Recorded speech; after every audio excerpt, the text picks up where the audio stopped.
نحمدہ و نصلی علی رسولہ الکریم اما بعد فاعوذ باللہ من الشیطان الرجیم بسم اللہ الرحمن الرحیم خیر الناس من ینفع الناس قال تعالی فی مقام آخر وقال النبی صلی اللہ علیہ وسلم العلماء ورثۃ الانبیاء وقال اللہ تعالی فی کلامہ المجید والفرقان الحمید اقرأ بسم ربک الذی خلق خلق الانسان من علق صدق اللہ و صدق رسولہ النبی الکریم۔ آج کے اس ورکشاپ کے پہلے دن میں تمام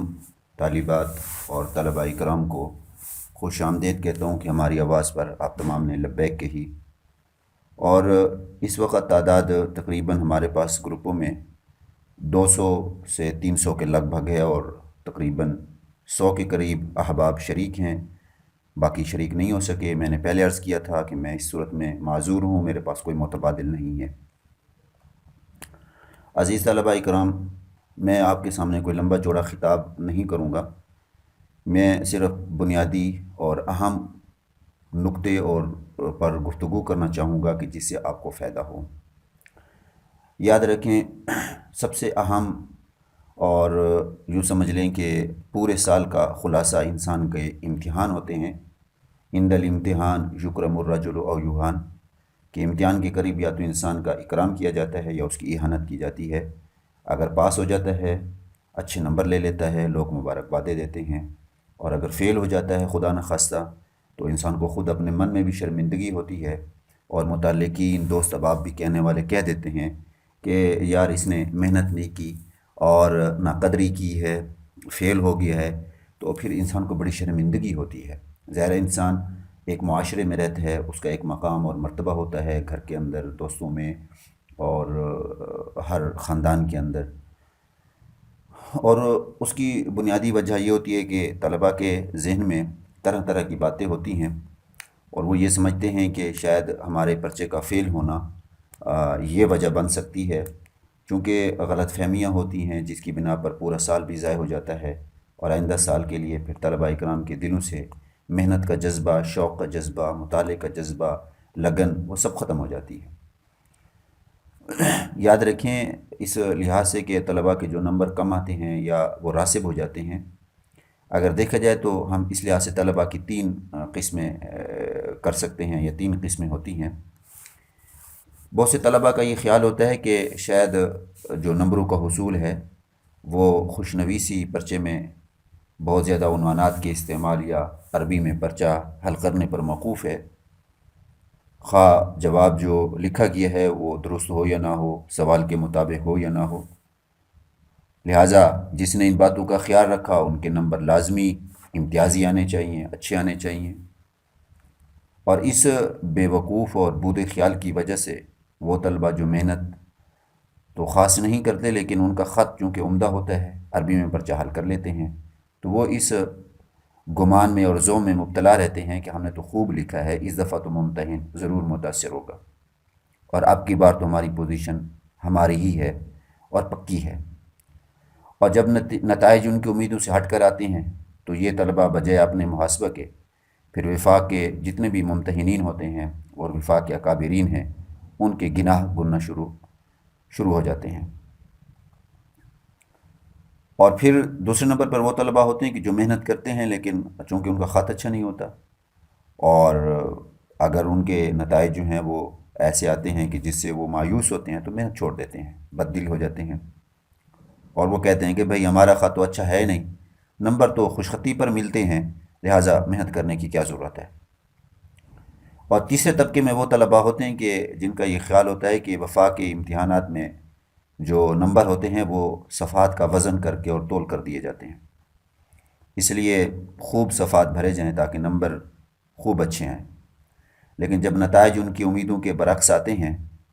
تو بہت زیادہ چیب جبی بھی ہوتے ہیں، اور پھر وفاق المدارس کی امتحانی نظم پر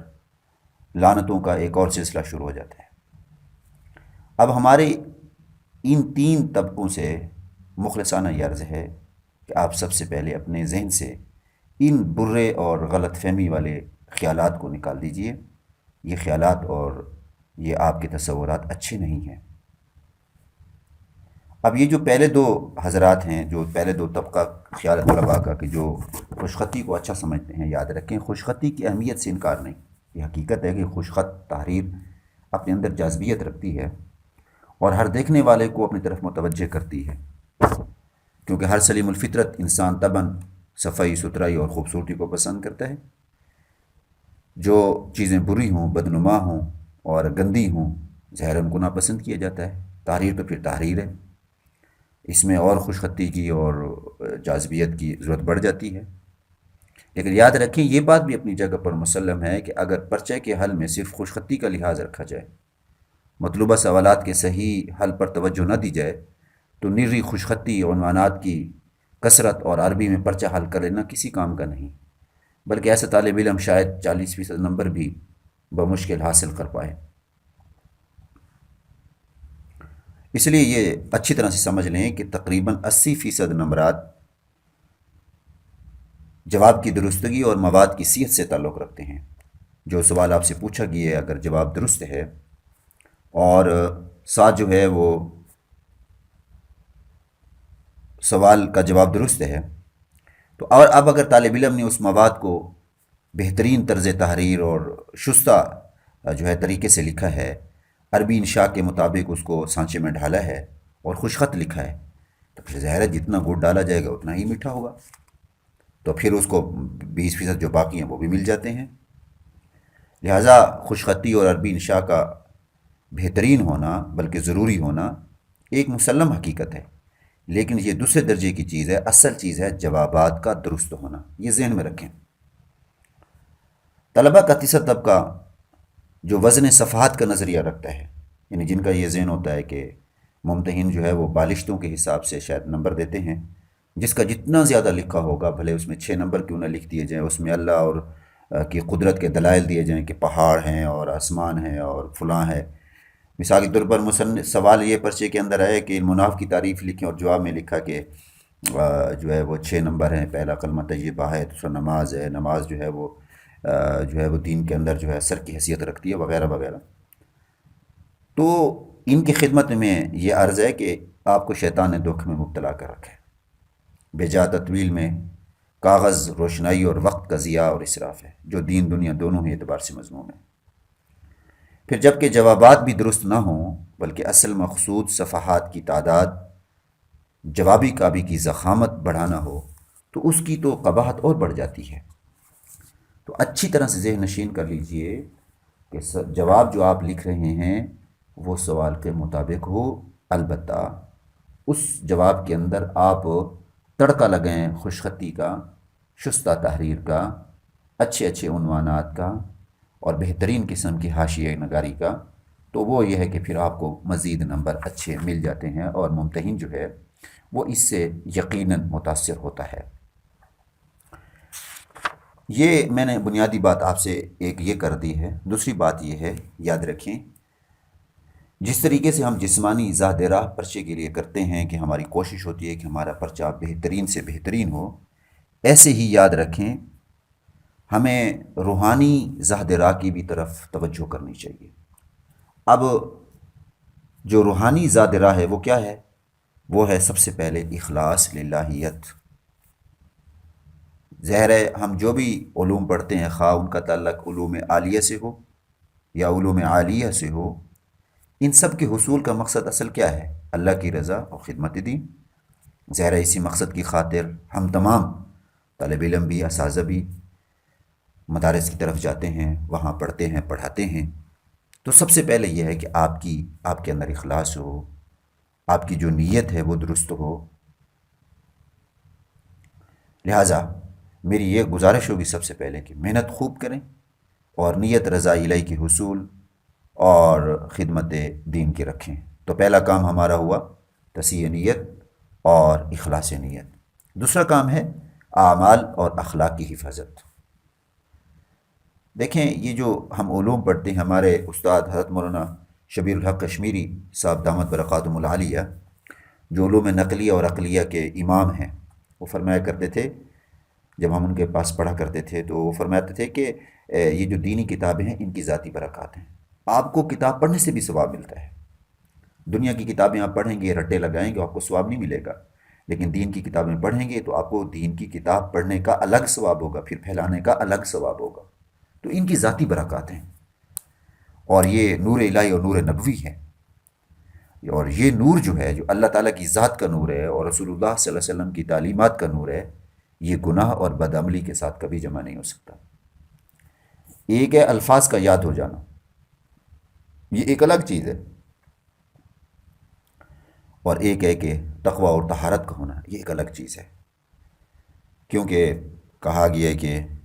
حضور صلی اللہ علیہ وسلم نے بھی اس علم کی طلب کی ہے جو نافع ہو، اس علم سے پناہ مانگی ہے جو نافع نہ ہو۔ اور جیسے یہ جملہ بولا جاتا ہے کہ علم بلا عمل یہ ایسے ہے جیسے الشجر بلا ثمر، جیسے درخت بغیر پھل کے ہوتا ہے، تو اسی طرح علم بغیر عمل کے یہ اس درخت کی طرح ہے جس کا کوئی پھل نہ ہو۔ تو اس لیے میرے عزیز طلبہ، سب سے پہلے آپ سے گزارش یہ ہوگی اعمال اور اخلاق کی حفاظت فرمائیں۔ گناہوں کے ساتھ کبھی آپ کو سبق یاد نہیں ہوگا۔ اس سلسلے میں اپنے اساتذہ اور معلمات جو ہیں ان کے ساتھ تعلق رکھیں، اور ان کے جو لباس ہے، ان کا رہن سہن ہے، کھانا پینا ہے، اور اسی طریقے سے ان کے جو بھی معمولات ہیں وہ اپنی زندگی کے اندر ڈھالیں۔ ہمارے طلباء کی حیت دیندارانہ نہیں ہوتی، ہماری طالبات کی حیت جو ہے وہ دیندارانہ نہیں ہوتی، تو جس کی وجہ سے پھر یہ شکوہ ہوتا ہے کہ سبق یاد نہیں ہوتا، پرچہ صحیح حل نہیں ہوا۔ تو دوسری بات ہو گئی اعمال اور اخلاق۔ تیسری چیز ہے اساتذہ سے عقیدت، اپنے اساتذہ سے روابط کو مضبوط کریں، اور ظاہر ہے یہ تعلق محبت اور عشق سے کسی درجے کم نہیں ہونا چاہیے، کیونکہ علم کا انتقال یہ ایک روحانی چیز ہے، یہ مادی چیز نہیں ہے، اور یہ اسی وقت ہوگا جب آپ کے دل میں استاذ کی عظمت ہوگی۔ شیخ الحدیث حضرت مولانا مفتی ظفر علی خان صاحب رحمہ اللہ فرمایا کرتے تھے کہ جس ذات نے آپ کے لیے جس استاد کو چنا ہے اور وہ آپ کا استاد بنا ہے، جس ذات نے چنا وہ حکیم ذات ہے، اور حکیم ذات کسی کبھی کام کا ارتکاب نہیں کر سکتی۔ لہٰذا الفاظ کے یاد ہونے سے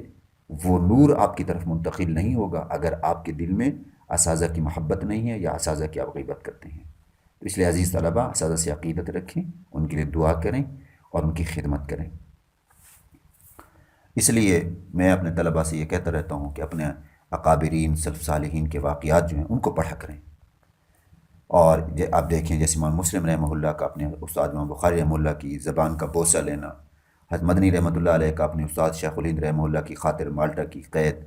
اور جو ہے وہاں کی مشقت کو برداشت کرنا، یہ اسی کا درس ہے۔ تو تیسری چیز ہوگی اساتذہ سے عقیدت۔ چوتھی چیز ہے دعاؤں کا اہتمام۔ اگر اللہ رب العزت کے سامنے ہم دعا کریں گے اور اپنے لیے مشکلات کا حل مانگیں گے تو اللہ کی ذات تو قبول کرنے والی ذات ہے عزیز طلبہ۔ اگر ہماری جو ہے وہ کوشش ہو کہ ہم اللہ سے مانگیں، اللہ کی طرف متوجہ ہوں، تو یقیناً اللہ کی ذات ضرور ہمیں عطا فرمائے گی۔ اس لیے دعاؤں کا خصوصی اہتمام ہو۔ اب یہ تو ہو گیا زاد راہ جو کہ روحانی تھا، اب ہمارا ہے زاد راہ ظاہری۔ سب سے پہلا کام مطالعہ، اسباق کا مطالعہ رکھیں۔ مطالعے کا طریقہ کیا ہے؟ وہی ہے جو ہمارے اکابر اور اساتذہ بیان کرتے ہیں۔ حضرت تھانوی صاحب رحمہ اللہ نے مطالعے کا جو طریقہ ہے بیان کیا، وہ نہایت عمدہ ہے، مفید ہے۔ مثال کے طور پر حضرت فرماتے ہیں کہ سب سے پہلے آپ اس سبق کی نفس عبارت حل کریں، اس طرح سبق کی مکمل عبارت آپ کی نظر سے ایک مرتبہ گزر جائے گی،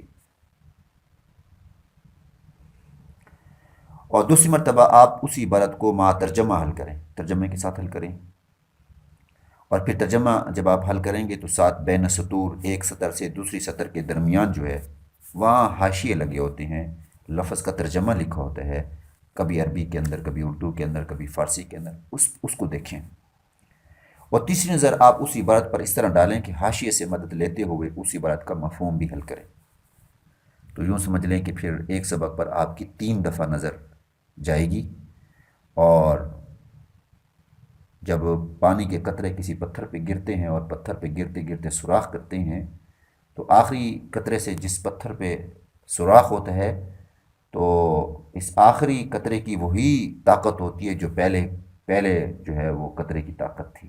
ایک دن سمجھ نہیں آئے گا، 2 دن سمجھ نہیں آئے گی، 3 دن نہیں آئے گی، 4 دن نہیں آئے گی، 10 دن کے بعد آہستہ آہستہ آپ کو شوق ذوق بھی پیدا ہوگا، اور انشاءاللہ آپ کو کتاب یاد ہونا شروع ہو جائے گی اور آپ کو مطالعہ سمجھ میں آنا شروع ہو جائے گا۔ تو یہ بات تو ضروری ہے کہ پہلا مرحلہ کتاب کا حل ہے، ساری توجہ اس پر دیں۔ اگر آپ کتاب حل کر لیں تب پھر مرحلہ آتا ہے کہ انسان شروعات کو دیکھے، اور اگر آپ کتاب حل نہ کریں صرف شروعات دیکھیں گے تو ظاہر ہے کہ میں تو اس کی تائید نہیں کروں گا، اس لیے میں تو یہی عرض کروں گا کہ پہلے کتاب کو دیکھیں۔ دوسرے نمبر پر استاد کا درس، القسمہ و شہید و شہید، کہ استاد کا آپ درس سنیں اور اس طریقے سے سنیں کہ استاد کا ایک ایک لفظ آپ کے دل کے اندر پیوست ہو جائے، یکسوئی کے ساتھ، مکمل توجہ کے ساتھ، اور ناغہ نہ کریں۔ اور پھر آپ کے ذہن میں جو نقص اور اغلاط رہ گئے ہوں، استاد کے پاس جائیں اور ان سے جا کے فوراً سے پہلے جو ہے اپنا مدعا بیان کریں، ان کو بتائیں کہ استاد محترم آپ نے یوں سمجھایا تھا، میرے ذہن میں یہ آ رہا ہے، تاکہ آپ کی وہ اصلاح کر سکے۔ تیسری چیز ہے تکرار یا انفرادی طور پر سبق دہرانا۔ شام کے اوقات میں آپ اپنے ذوق کے موافق انفرادی طور پر یا جو ہے وہ تکرار کی صورت میں تمام اسباق دہرا لیں، اور حتی الامکان جو ہے وہ تکرار یا انفرادی دہرائی کے عمل کا ناغہ ہرگز نہ ہونے دیں۔ لوگ یہ سمجھتے ہیں کہ اگر پڑھ لیا بس شام کو مطالعہ یا تکرار کی ضرورت نہیں رہتی۔ یاد رکھیں، اذا تکرر تکرر فی القلب، دہرائی سے سبق راسخ ہوتا ہے، اور یہ آپ کا روزانہ معمول ہونا چاہیے تاکہ امتحانات کے موقع پر اضافی بوجھ آپ پر نہ پڑے، بلکہ کتابوں کو دہرانے کے لیے آپ کو صرف ایک ہی نظر ڈالنا پڑے۔ چوتھے جو ہے وہ درجے میں ہے امتحان سے پہلے نظام الاوقات کی ترتیب۔ آپ نظم بنائیں۔ اگر ایسا ہے کہ شوم قسمت آپ کسی نظم پر اور ترتیب پر عمل نہیں کر پا رہے اور وفاق کا امتحان اب بالکل قریب ہے، تو سب سے پہلے آپ آئندہ کے لیے اس پر عمل کا عزم کر لیں، اور فی الحال آنے والی ترتیب پر آپ عمل کریں، جو انشاءاللہ میں آپ کو کل کی اور پرسوں کی ترتیب میں بتاؤں گا کہ آپ نے کس طریقے سے تیاری کرنی ہے اور کیا سلسلہ کرنا ہے آپ نے۔ جب تک نظام الاوقات آپ کا صحیح نہیں ہوگا تو آپ پریشانی کا شکار رہیں گے، اور جب انشاءاللہ آپ کا نظم بن جائے گا کہ آپ نے کس طریقے سے کون سی کتاب کو کتنے وقت میں اور کیسے کیسے یاد کرنا ہے، تو انشاءاللہ یہ میں آپ کو کل اور پرسوں کے دن میں بتاؤں گا تفصیل کے ساتھ، تو انشاءاللہ پھر آپ پر اضافی بوجھ نہیں ہوگا۔ اس چیز کا آپ نے خاص طور پر خیال رکھنے ہیں، اور کوشش یہ کرنی ہے کہ وفاق سے پہلے آپ نے نظم بنانا ہے، اور نظم انشاءاللہ میں آپ کو خود ہی دوں گا انشاءاللہ کہ کس طرح کون سا نظم کیسے بنانا ہے آپ نے، وہ کل اور پرسوں کی ورکشاپ میں آئے گا انشاءاللہ۔ اب یہاں پر میں آپ کو چند اصول دیتا ہوں کہ جن کی مشق اور تیاری آپ کو امتحان سے پہلے کرنی ہے۔ یہاں میں نے جو عنوانات بنے ہیں ترتیب کے اعتبار سے وہ یہ ہیں: نمبر 1 خوش نویسی، نمبر 2 عربی انشاء، نمبر 3 املا کی درستگی، نمبر 4 ترقیم، نمبر 5 پیراگرافک، اور نمبر 6 عنوانات۔ ہر ایک کی مختصراً تشریح کروں گا، اور پھر انشاءاللہ اس کے بعد ہمارا آج کی ورکشاپ میں کلوز کر دوں گا اس کو۔ سب سے پہلے خوش نفیسی۔ ظاہر ہے کہ جب تک آپ کا خط اچھا نہیں ہے تو پھر ظاہر ہے کہ پھر میری طرح کوئی استاد کچھ کو مگر مچ پڑے گا۔ کیوں؟ اس لیے کہ جب آپ نے صحیح طریقے سے اس کو لکھا نہیں ہوگا، خط کے شوشوں کو صحیح نہیں دیکھا ہوگا آپ نے، تو آپ کے پاس وقت تو کم ہے۔ ظاہر ہے آپ نے اس سے پہلے کوئی خط اگر خوش خطی نہیں کی امتحان سے پہلے، اور امتحان سر پہ آ گیا ہے، ایک آدھا مہینہ باقی، جیسے ابھی 2 مہینے یا 1.5 مہینہ باقی ہے، اور 6 شعبان سے تقریباً امتحان شروع ہو رہا ہے، تو آپ کے پاس ابھی وقت ہے۔ آپ کا خط خراب ہے، آپ کا خط اچھا نہیں ہے، تو میری یہ عاجزانہ التماس ہے، ابھی قلم اٹھائیے اور مشق شروع کر دیں۔ اور جس کی بہترین صورت یہ ہوتی ہے کہ ماہر فن خطاط سے اپنے خط کی اصلاح کروائیں۔ طالبات اپنے مدرسے کے اندر کسی معلمہ سے جس کا خط اچھا ہو، اور طلبہ عزیز اپنے مدرسے کے اندر کسی ماہر استاد سے۔ اور اگر آپ کو استاد میسر نہیں ہے تو بھی آسان طریقہ ہے، آپ کے یہاں اخبار آتا ہے، اخبار کی جو شاہ سرخیاں ہوتی ہیں ان کے ساتھ قلم لے لیں اور ان کو لکھنے کی ترتیب بنائیں، روزانہ 2-3 شاہ سرخیاں لکھیں، عربی عبارت لیں، عربی کتاب لیں، اس کی شاہ سرخیاں لکھیں، آپ عنوانات دیں آپ کو، اور مثال کے طور پر وہاں پہ لکھا ہوگا کہ پاکستان کی سیاسی تاریخ میں ہلچل، اب جو ویسے لکھو آپ نے ویسی جملے کو ویسے لکھنا ہے، مسئلہ کشمیر حل ہونے کے قریب ہے، اس کو لکھیں ترتیب سے، یعنی اخبارات کی سرخیاں لیں، عربی کتابوں کی سرخیاں لیں آپ، قدوری شریف ہے تو اس پہ لکھا ہوگا مثال کے طور پر باب الزکوٰۃ، باب الزکوٰۃ کو ویسے لکھنے کی کوشش کریں، تو انشاءاللہ اگر آپ یہ لکھتے رہیں گے تو دو کام اس میں خصوصی طور پر آپ ذہن میں رکھیں، روزانہ کی پابندی کے ساتھ اس کی مشق کریں، اور جلد بازی کا بالکل مظاہرہ نہ کریں، خواہ آپ روز کے 10 منٹ دیں، صرف 2 سطریں ہی لکھیں لیکن جلدی نہ کریں، اسی طرح آہستہ آہستہ آپ کا خط انشاءاللہ درست ہو جائے گا۔ دوسری بات یہ ہے کہ جو انشاء عربی، ظاہر ہے کہ جو احباب عربی جانتے ہیں ان کے متعلق میں گفتگو کر رہا ہوں، جن کو عربی نہیں آتی تو وہ اس تھوڑے وقت میں عربی کے لیے کوشش نہ کریں، یاد رکھیں یہ ایک جان جوکھم والا کام ہے، مشکل کام ہے، اس کے لیے محنت کرنی پڑتی ہے، سارا سال عربی تکلم کی گفتگو ہو، عربی کتب کا آپ کا جو ہے وہ اعادہ ہو، تکرار ہو، مطالعہ ہو، تو پھر آپ عربی میں حل کر سکتے ہیں۔ جو جن بچیوں کو یا جن بچوں کو عربی آتی ہے اور وہ عربی میں کرنا چاہتے ہیں لیکن بیچارے مرغوب ہوتے ہیں، ان کے لیے یہ انشاء عربی کی بات کر رہا ہوں۔ عمدہ عربی انشاء کے لیے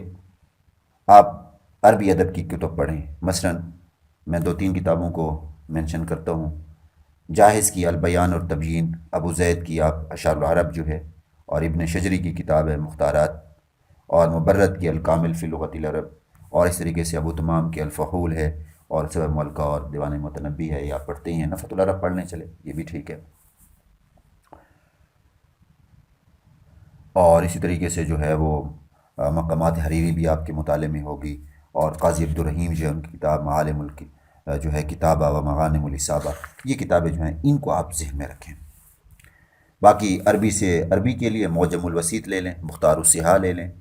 اور عربی سے اردو کے لیے القاموس الوحید اسان نوید الزماں کیرالوی رحمہ اللہ ہے، ان کی کتاب ہے وہ آپ لے لیں، اور اردو سے عربی کے لیے القاموس الجدید لے لیں۔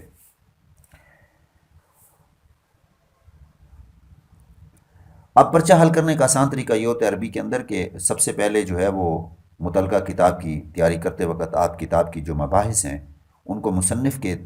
الفاظ میں اور ان کے طرز میں ضبط کرنے کی کوشش کریں، مصنف جیسی تعریف کر رہا ہے آپ ویسی ہی تعریف کرنے کی کوشش کریں، اور پھر بین سطور جو حاشیے ہیں ان سے بھی آپ تعاون لیں، پھر امتحان میں جب آپ جواب لکھیں تو مؤلف، بین سطور اور حاشیہ تینوں کی بات ملا کر آپ جو جواب لکھیں گے وہ بقدر ضرورت آپ اپنے الفاظ میں اس کو بڑھاتے جائیں۔ اب اس پر عمل کرنے کے 2 فائدے آپ کو ہوں گے، ایک تو یہ ہے کہ عربی انشاء کی غلطی کا احتمال کم سے کم ہوگا، اور دوسرا یہ ہے کہ لمبی اور تطویل جو ہے وہ بحث سے آپ محفوظ رہیں گے۔ تو تیسری چیز ہے املا کی درستی، یہ سب سے اہم ہے،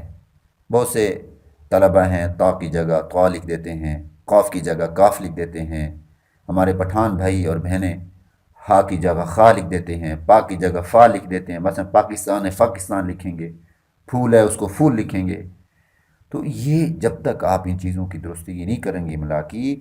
اسی طریقے سے آپ کو ذرا بھی سمجھ نہیں آئے گی، اور آپ کے نمبر کم آنے کی وجہ بھی یہی ہوتی ہے، آپ نے ٹھیک لکھا ہوتا ہے اور آپ کے نمبر کم آ رہے ہوتے ہیں تو اس کی وجہ یہی ہوتی ہے۔ اس لیے عربی جو ہے وہ اس کی املا درست ہو، الفاظ جو مرکب الفاظ ہیں جیسے عبداللہ ہے، عبد الرحمن ہے، بسم اللہ ہے، الحمدللہ ہے، ان کو ایک سطر میں لکھیں، ایسے نہیں کہ عبد ایک سطر میں لکھا، الرحمن دوسری سطر میں، عبد ایک سطر میں، لفظ اللہ دوسری سطر میں، ایسا نہ کریں۔ چوتھی چیز ہے ترقیم، یاد رکھیے کسی تحریر کے حسن کو یہ جو رموز ہوتے ہیں، اور یوں سمجھ لیجئے کہ رموز اوقاف ہوتے ہیں، اصول کی رعایت اور پھر ان کا استعمال ہوتا ہے، یہ ان کو بہت فائدہ دیتے ہیں۔ مثال کے طور پر جب انسان کلام کرتا ہے اور کلام کا جو انداز ہوتا ہے اس کی کیفیت مکمل اس کی ترجمانی کر رہی ہوتی ہیں، لہجہ ہے، آواز کی بلندی ہے، پستی ہے، سانس توڑنا ہے، کہاں بات کرنی ہے۔ اب دیکھو نا، جب میں کہتا ہوں کہ جاؤ مت